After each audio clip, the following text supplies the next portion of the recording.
আজকে আমি রয়েছি পোর্ট অফ বার্সেলোনা, স্পেন। চলে এলাম রোম থেকে একেবারে স্পেনে। পোর্টে সমুদ্রের দিকটায় দেখতে পাচ্ছি প্রচুর জাহাজও দাঁড়িয়ে রয়েছে সমুদ্রের মাঝে মাঝে। ছবির মতো বন্দরটা। আমরা আজকে কস্টা স্মেরালডা জাহাজ থেকে নেমে পড়ব বার্সেলোনায়। সব মিলিয়ে সারাউন্ডিং ইজ ওয়ান্ডারফুল। আমাদের বিশাল জাহাজের পাশে ছোট্ট একটা নৌকো যাচ্ছে, ভারী সুন্দর লাগছে। বন্দরের কাজকর্মও চলছে পুরো দমে।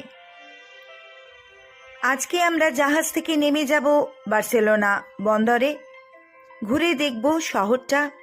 আগামীকাল আমরা আমাদের যাত্রা শুরু করব বার্সেলোনা টু দিল্লি, দিল্লি থেকে কলকাতা, নিজের বাড়ি।